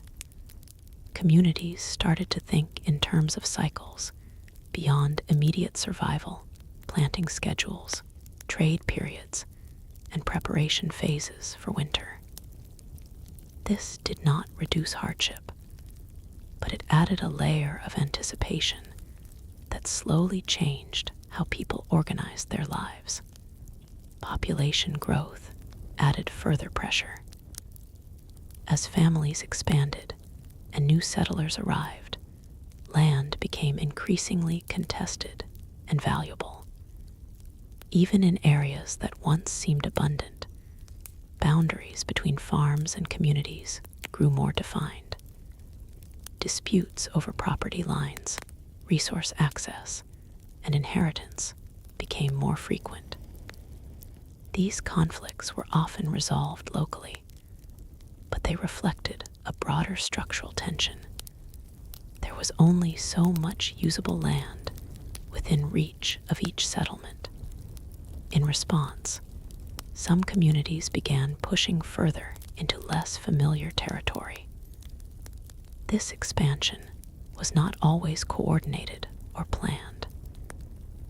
Often, it was driven by necessity, families seeking better soil, groups searching for space, or towns trying to relieve pressure on existing land. Each new wave of expansion repeated the familiar cycle of clearing, building, and struggling through early instability. At the same time, internal social differences became more pronounced. As some individuals accumulated more resources, land, or influence, subtle divisions within communities began to appear. These were not formal classes in the modern sense, but practical differences in access and opportunity. Those with more control over land or essential skills often had greater stability, while others remained more vulnerable to seasonal or economic fluctuations. Religious and cultural life continued to adapt alongside these changes. In many settlements, religious gatherings remained one of the few spaces where the entire community regularly came together. They served not only spiritual purposes, but also practical ones, sharing information, reinforcing shared values, and maintaining social cohesion in environments that were otherwise fragmented by work and distance. Health conditions, though slowly improving in some regions due to accumulated experience, remained unpredictable. Communities learned to recognize certain patterns of illness and respond more quickly than before, but they still lacked reliable treatments. This meant that outcomes varied widely, and recovery often depended on timing, environment, and general resilience rather than structured care. Indigenous nations continued to be deeply involved in shaping the evolving colonial landscape. Trade, diplomacy, and conflict all played roles in different regions at different times. These relationships were not static. They shifted based on changing conditions, leadership decisions, and external pressures. In many areas, indigenous knowledge remained essential to understanding land use, resource cycles, and navigation across unfamiliar terrain. However, as colonial settlements expanded further, pressure on shared spaces increased, and interactions became more frequent and complex. Some regions saw cooperation built on mutual benefit, while others experienced rising tension due to competing claims and expanding settlement boundaries. The result was a constantly shifting regional balance that could vary significantly from one area to another. By this stage, the colonial system had become something neither fully unified nor fully fragmented. It existed in a state of partial connection, linked enough to function, but not strong enough to guarantee stability. Every improvement created new dependencies, and every expansion increased the difficulty of maintaining balance. And as this interconnected but fragile system continued to grow outward, pushing deeper into unfamiliar land and stretching further beyond its original limits, it was approaching a point where the old methods of survival and organization would no longer be sufficient on their own. A new phase was quietly forming, one defined not by expansion alone, but by the need for structure strong enough to hold an increasingly complex world together. By this point in the colonial timeline, the tension beneath everyday life had become more subtle, but also more persistent. Earlier generations had faced crisis in sharp, unmistakable waves: famine, harsh winters, sudden disease. Now, the pressure came from something less dramatic, but more constant: the difficulty of keeping an expanding society functioning without breaking apart under its own weight. What had once been a scattered frontier was now a loosely connected system of settlements, each depending on others in ways that were not always visible until something failed. A single weak harvest in one region could disrupt trade routes far beyond its origin. A delay in transport could leave multiple towns struggling at once. Even small local decisions, when multiplied across distance and time, began to shape outcomes far outside their immediate context. This growing interdependence created a quiet but powerful sense of instability. Communities were no longer isolated enough to fully absorb shocks on their own, but not unified enough to respond to them collectively in a coordinated way. They existed in an in-between state, connected, but unevenly. As a result, adaptability became one of the most important survival traits. Settlements that could adjust quickly to changing conditions tended to endure longer periods of stability. Those that relied too heavily on a single crop, a single trade route, or a single supply source were more vulnerable when conditions shifted. Over time, experience taught communities to diversify, even if they never formally described it in those terms. Inside towns, the structure of daily life continued to evolve in response to these pressures. Work was still central, but it became more organized in rhythm. Seasonal cycles shaped planning more deliberately than before. Communities began to prepare in advance for expected periods of difficulty, setting aside resources, repairing infrastructure, and coordinating labor more systematically. This did not eliminate hardship, but it reduced the element of surprise that had defined earlier decades. Still, unpredictability remained a constant companion. Weather patterns, crop performance, and transport conditions could all shift without warning. A settlement that seemed stable in one year could find itself under strain the next. This uncertainty reinforced a cautious mindset, where long-term plans were always flexible and never fully secure. As populations increased, the pressure on land and resources continued to grow. Even regions that once seemed spacious began to feel constrained. Boundaries between farms became more formalized, and disputes over land use became more frequent. What had once been informal understanding was gradually replaced by more structured agreements, though enforcement and consistency still varied widely.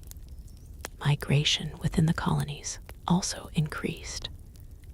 Families and groups moved in search of better opportunities, more reliable soil, or less crowded conditions. These movements were not always permanent, but they contributed to the constant reshaping of settlement patterns.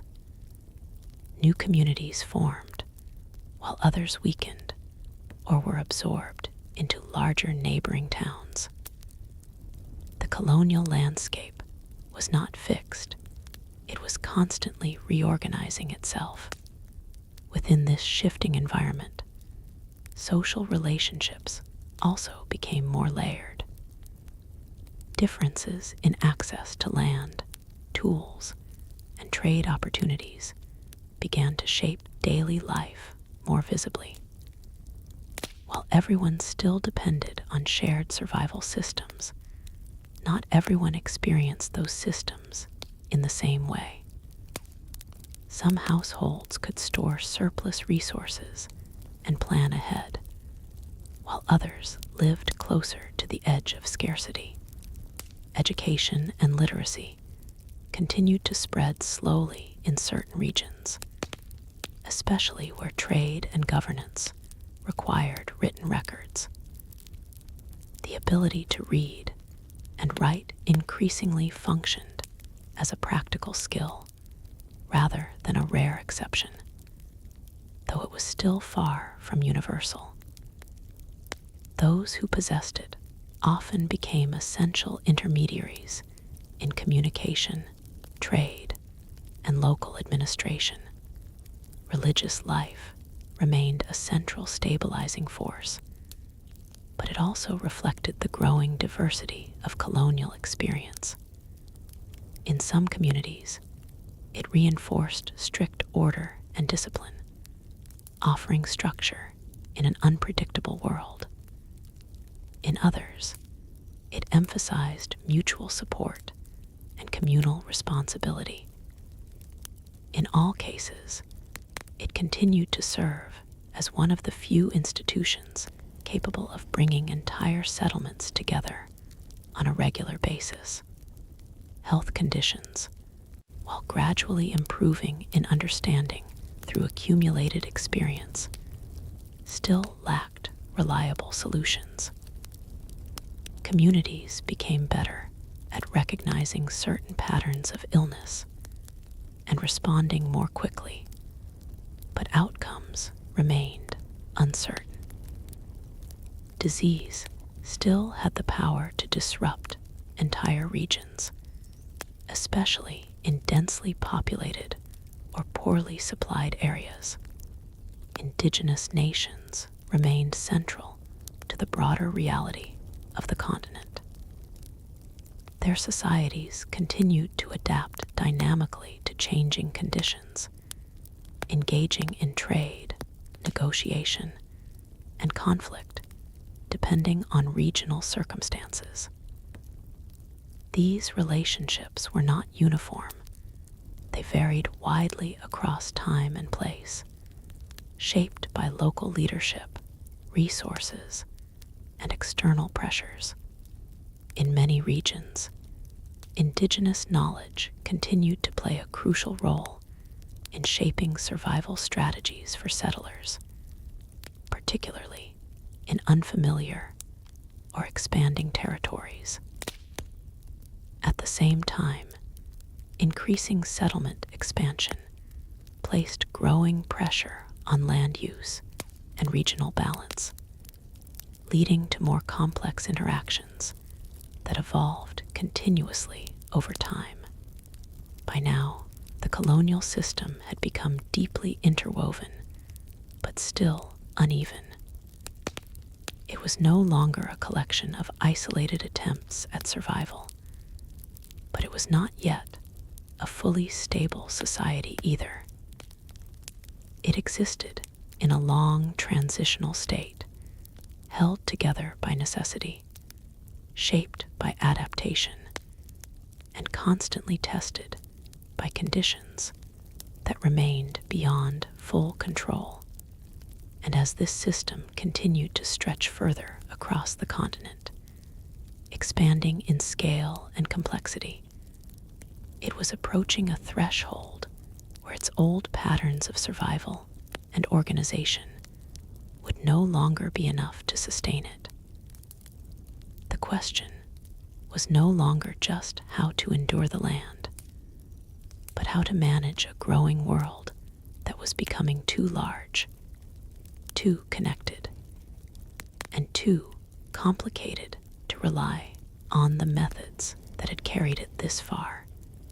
As the colonies moved deeper into their long period of expansion and consolidation, something increasingly important began to emerge beneath the surface of everyday life. Dependence had become permanent, even if it was not fully recognized as such. What had started as isolated survival efforts in scattered settlements had evolved into a system where no community could truly exist on its own anymore. Even the most self-sufficient towns relied on outside connections in subtle but essential ways. Iron tools might come from one region, grain from another, livestock from a third. Timber, salt, cloth, and basic manufactured goods all moved through expanding networks that tied settlements together more tightly than ever before. And yet, despite this growing interconnection, coordination remained limited and inconsistent. This mismatch created a constant tension. The colonies were behaving like a connected system, but they were still organized like separate communities. There was no unified structure strong enough to manage the whole, only overlapping local systems trying to keep up with increasing complexity. As a result, stability depended less on design and more on habit, experience, and improvisation. When things went well, the system appeared functional. Trade flowed, harvests stabilized, and settlements maintained a steady rhythm of life. But when disruptions occurred and they often did, the weaknesses became immediately visible. A storm, a failed harvest, a blocked route, or a localized conflict could ripple outward, revealing how tightly everything was now linked. This growing sensitivity to disruption forced communities to become more cautious in their planning. Instead of relying on immediate conditions, they began thinking further ahead, anticipating possible shortages and preparing for them in advance. Storage became more important. Redundancy, even if not formally understood, became a practical necessity. People learned through experience that relying on a single source for anything, food, tools, or transport, was a risk that could not always be absorbed. Within settlements, the organization of labor continued to evolve slowly.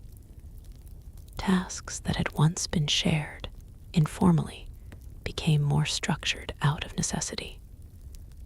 Farming cycles, construction projects, and resource collection began to follow more predictable patterns. This did not reduce the amount of work required, but it made that work more coordinated, which in turn slightly improved efficiency. Still, life remained physically demanding for most people. Even in relatively stable areas, daily existence revolved around maintaining basic needs. Homes required constant repair. Food preparation was time-consuming and labor-intensive. Seasonal shifts demanded preparation months in advance. There was little separation between living and working. They were the same process viewed from different angles. As populations grew, internal differences within communities became more pronounced. Some households accumulated more land or resources over time, either through inheritance, opportunity, or location advantage. Others remained closer to subsistence levels, vulnerable to seasonal changes or unexpected losses. These differences did not always create conflict, but they did shape social dynamics more clearly than in earlier generations. Mobility continued to play an important role in balancing these pressures. Families often moved between settlements in search of better conditions or new opportunities. Some moved temporarily during difficult seasons, while others relocated permanently. Each movement contributed to the reshaping of population distribution across the colonies, creating a constantly shifting map of human settlement. Communication, despite slow improvements in record-keeping and organization, remained one of the system's weakest points. Even as written documents became more common, their reach was limited by distance and transport speed. Information still lagged behind events, sometimes by weeks or longer. This delay meant that decisions were often made based on outdated conditions, which occasionally led to avoidable strain or misalignment between regions. Religious and cultural life continued to function as an important stabilizing influence. It provided continuity in a world where everything else was in motion. Gatherings offered structure, shared identity, and a sense of predictability. At the same time, interpretations of hardship and purpose varied widely between communities, reflecting the diversity of colonial experience across different environments. Health conditions remained unpredictable despite gradual learning and adaptation. Some communities improved their responses to illness through experience, but there was still no consistent system of treatment. Disease outbreaks continued to shape settlement patterns, sometimes weakening entire regions and forcing slow recovery over multiple seasons. Indigenous nations remained deeply involved in the broader dynamics of the continent. Their societies continued to adapt, negotiate, and respond to changing conditions in ways that were specific to each region.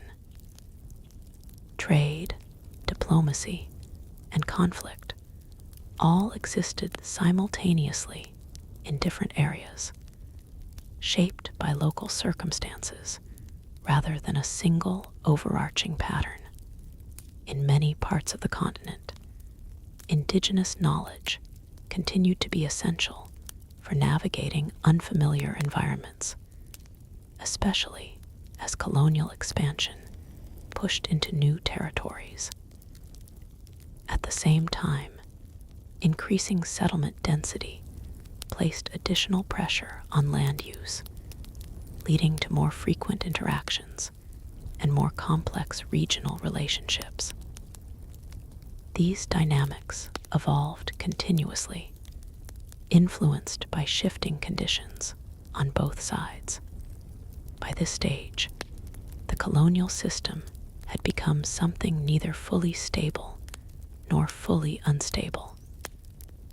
It was held together by accumulated experience rather than strong, centralized design. Each community had learned how to function within its own constraints, but the system as a whole remained vulnerable to disruption because its parts were not fully aligned. And as expansion continued across the continent, stretching further from original settlements and increasing the scale of coordination required, a deeper reality was becoming impossible to ignore. The challenge was no longer simply building or surviving, it was maintaining coherence in a world where every part of the system depended on others that were increasingly distant, diverse, and difficult to manage. This growing complexity was setting the stage for a new phase in colonial life, one where structure, identity, and long-term stability would become just as important as survival itself, and where the limitations of the old frontier mindset would begin to show more clearly than ever before as the colonial world moved further into maturity. The weight of accumulated complexity began to shape everything more visibly. What had once been a loose collection of struggling settlements was now a dense and uneven network of towns, farms, ports, and inland communities tied together by fragile systems of trade and communication. The land itself had not changed, but the way people moved through it, depended on it, and organized around it had become far more intricate. At this stage, survival was no longer the dominant concern in the same immediate sense it once had been. Most communities had learned how to endure seasonal hardship. They understood how to store food, rotate labor, and prepare for predictable cycles of difficulty. But endurance alone was not enough anymore. The real challenge had shifted toward maintaining stability across time and distance. One of the most persistent issues was inconsistency between regions. Different settlements had developed their own habits, standards, and expectations over generations. This meant that even basic activities, such as trade agreements, land usage, or labor organization, could vary significantly from one place to another. These differences did not always cause conflict, but they created friction whenever interaction increased. Trade networks continued to expand, but they remained uneven and vulnerable. Some routes became well established through repeated use, while others remained unreliable and seasonal. The flow of goods depended heavily on weather, terrain, and the endurance of those transporting them. A successful journey could strengthen multiple communities, while a failed one could create shortages that echoed far beyond its origin. As reliance on interconnected supply increased, so did the importance of predictability. Communities began to place greater value on reliability than abundance alone. A steady, modest supply of essential goods often proved more valuable than irregular surpluses. This subtle shift in thinking marked an important change in how colonial societies evaluated security, not by occasional success, but by consistency over time. Within settlements, daily life continued to revolve around labor, but the organization of that labor became more structured. Tasks were increasingly assigned based on skill and experience rather than immediate necessity alone. This did not eliminate the physical burden of work, but it did improve coordination, allowing communities to function with slightly greater efficiency under constant pressure. Households remained the fundamental unit of survival, but their role had expanded. They were no longer only producing for themselves, they were contributing to a wider network of exchange and support. Even small farms or workshops could play a meaningful role in sustaining distant communities through trade. This interdependence reinforced both connection and vulnerability at the same time. Population growth added another layer of pressure. As more people settled across the colonies, land became more carefully divided and managed. Boundaries grew more formal, and disputes over property became more frequent. These conflicts were often handled locally, but they reflected a broader reality. The land was no longer perceived as endlessly open, but as something finite that had to be managed. Migration continued to reshape settlement patterns. Some families moved toward areas with better agricultural potential, while others relocated to centers of trade or more established towns. These movements were not always permanent, but they contributed to a constantly shifting demographic landscape. New communities formed, while others slowly declined or merged into larger neighboring settlements. Education and literacy gradually expanded in importance, especially in regions where administration and trade required written records. Reading and writing became practical tools for participation in economic and civic life. Although access remained uneven, those who possessed these skills increasingly found themselves positioned at the center of communication and coordination within their communities. Religious life continued to provide continuity and structure. but it also reflected the growing diversity of colonial experience. In some regions, it reinforced strict discipline and communal order. In others, it emphasized cooperation, resilience, and shared responsibility.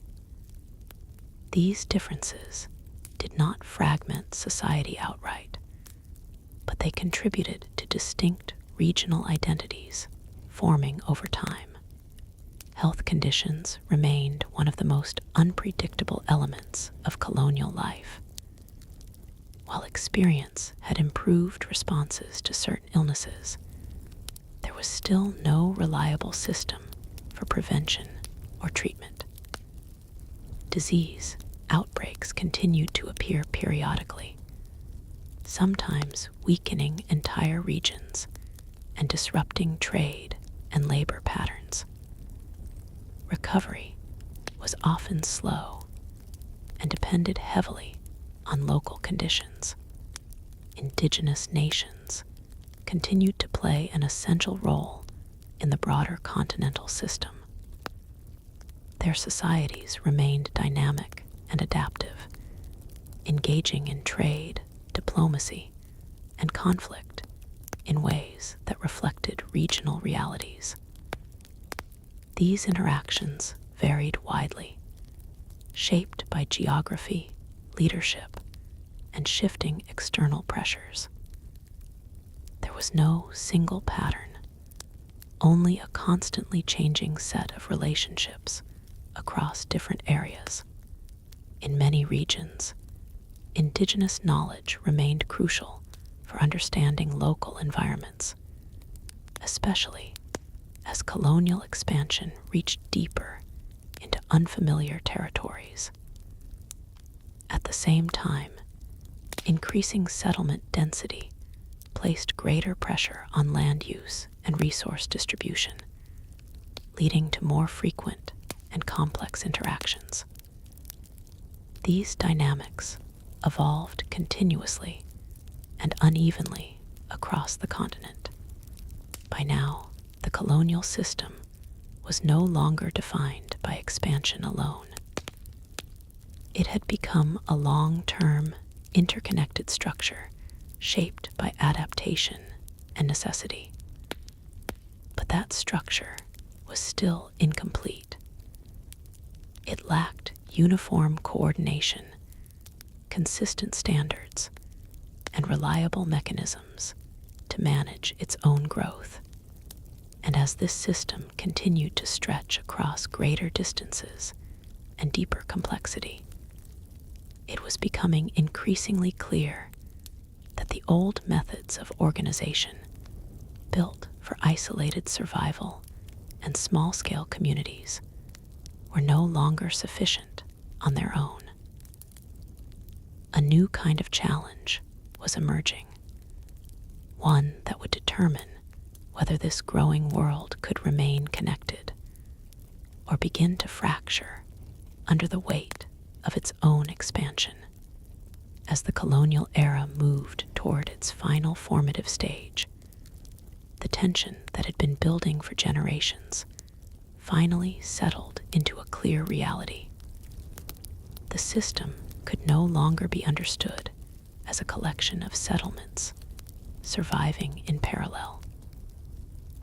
It had become something closer to a living network, uneven, fragile, and constantly adjusting itself in response to pressure from within and beyond.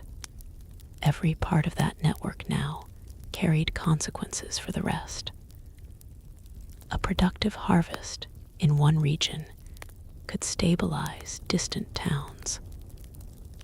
A disrupted trade route could strain multiple communities at once.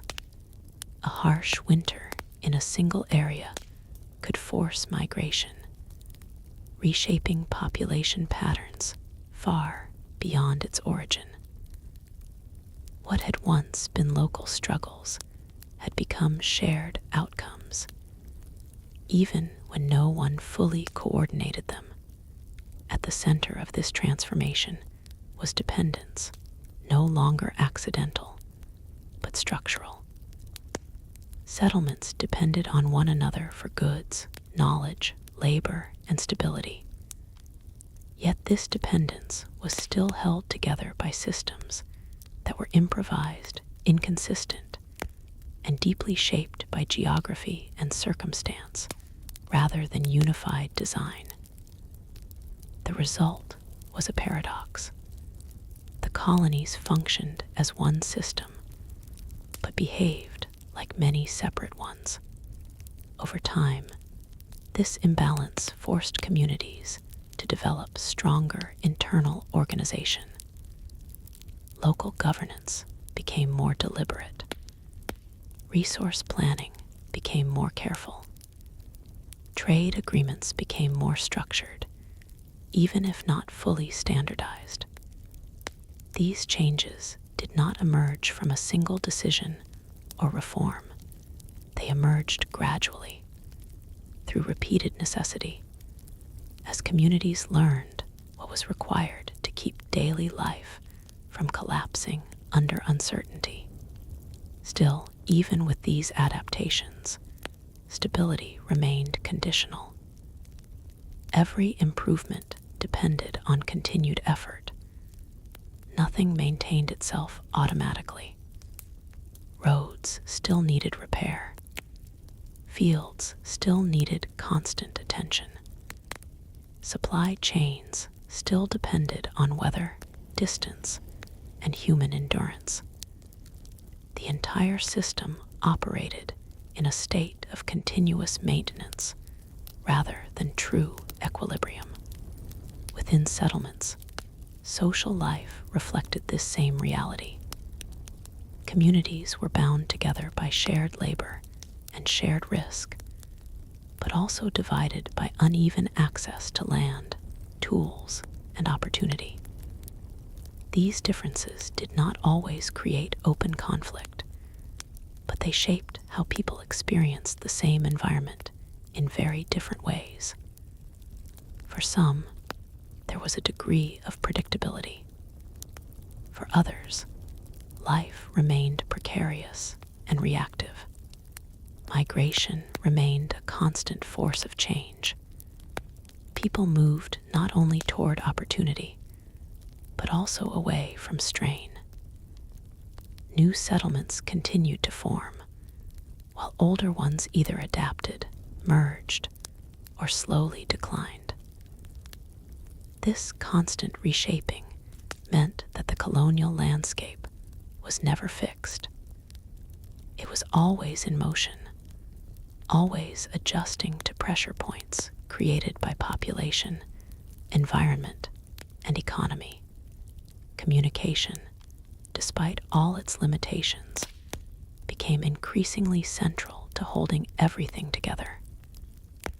Written records, messengers, and established routes of information exchange formed the nervous system of the colonies. But even so, delays and distortions remained unavoidable.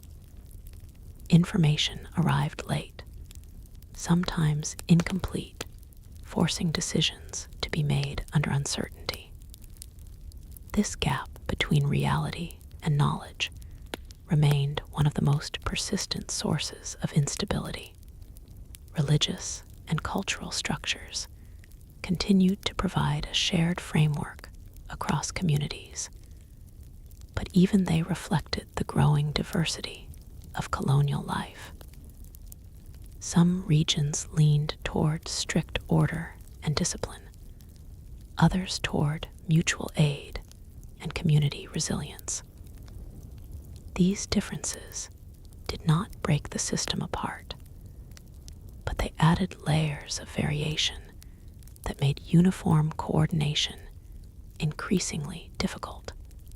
Health remained unpredictable, though communities had become more experienced in managing it. Knowledge was passed through observation rather than formal systems, and responses varied widely from place to place. Disease still had the power to disrupt entire regions, reminding settlers that despite all progress in organization and expansion, many forces remained beyond control. Indigenous nations continued to be an integral part of this continental reality. Their societies remained active, adaptive, and regionally diverse, engaging in trade, diplomacy, and conflict in ways that reflected long-standing histories and changing conditions. Interactions between indigenous communities and colonial settlements were not uniform. They shifted constantly based on local circumstances, resources, and broader pressures shaping the continent. In many regions, indigenous knowledge remained essential for survival and adaptation, especially in areas far from early settlement centers. At the same time, continued expansion placed increasing pressure on land use, creating overlapping claims and more complex relationships across the landscape. These dynamics did not follow a single trajectory. They evolved differently across time and geography. By this final stage of the early colonial period, what had begun as fragile outposts of survival had transformed into a deeply interconnected but uneven system of human life. It was not stable in the modern sense, nor unified in structure, but it had achieved something equally significant: persistence across vast distance and sustained adversity. And as the story of early American settlers reaches this point, what stands out most is not a single moment of triumph or collapse, but the long, exhausting endurance that held everything together. A world built not in sudden achievement, but in accumulated effort, generation after generation, learning, adapting, and surviving within conditions that never fully stopped being difficult. If you want to continue the journey, the next video is waiting.